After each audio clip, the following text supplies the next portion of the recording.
Sunday, 4:30, match of the round, arguably. Newcastle are $2.85, the draw $3.30. My beloved Arsenal, $2.50. This is at St James's Park.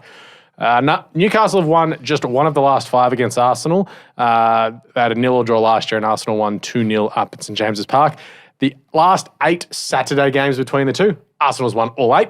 The last decade, Arsenal are 18-3-3 against Newcastle. Wow. Both teams to score has failed to hit in the last 9. Newcastle are missing Murphy, Donnelly, Ishak, potentially Botman, and definitely Harvey Barnes. They're unbeaten in their last 6 at St James's Park, and they have now not conceded a goal in their last 4 games across all competitions. Wow. I'm going to start off with Arsenal and under 2.5 goals at $5.50. This screams 1-0 or 2-0 to me again, because you look at that Newcastle team, you look at the lineup that they had this morning, and then it's like with no Ishak, it's Callum Wilson, and William Saliba's going to go, nice. Oh, yeah. Yeah, you look at that, and with the lineup that Arsenal started this morning in their defeat, it's like, okay, the back four is going to be Tomiyasu, Saliba, Gabriel, and Ben White. Yeah. And then you've got David Ray will be back in goals as well.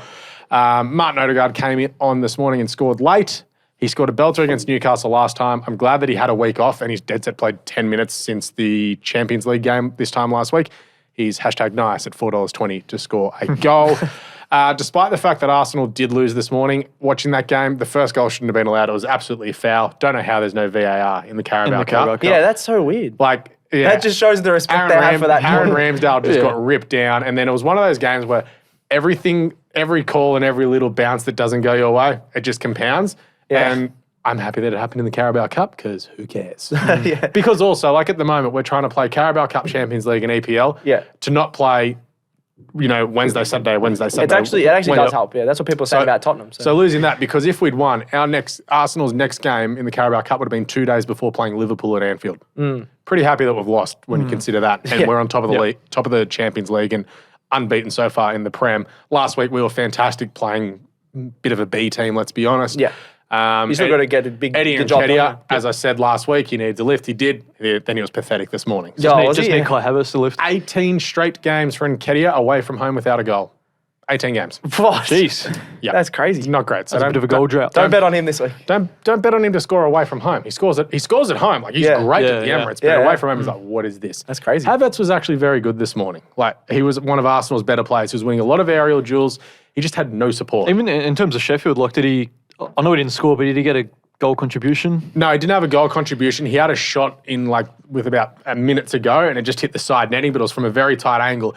But the thing was, he was like the pass before the pass that led to the goal. So he was involved in the build-up play. His passing accuracy was like 97%, and he had like 40 passes for the game, which is better than the one he had 17 passes one full game. But it's like a lot of it came from the defensive part, because Saliba had about 100 passes, and then you look elsewhere of the guy, like Saka only had about 20-odd passes himself. So it's not like the wingers and the midfielders had a lot of the football. Right. So it was just a lot of build-up. Declan Rice, again, dominated. But anyway, long story short, Arsenal win. I know Newcastle are playing well, but I just think with all of those injuries at the moment, I think Newcastle will be vulnerable. And I saw Mikel Arteta's press conference this morning.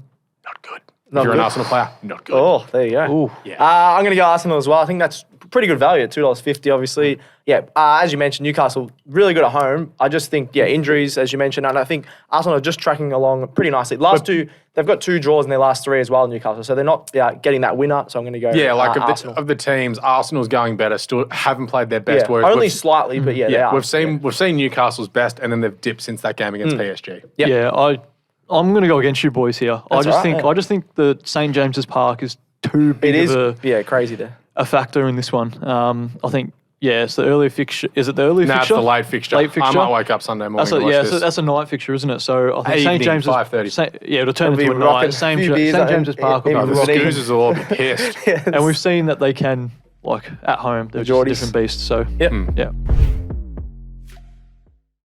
Imagine what you could be buying instead. For free and confidential support, call the number on the screen or visit the website.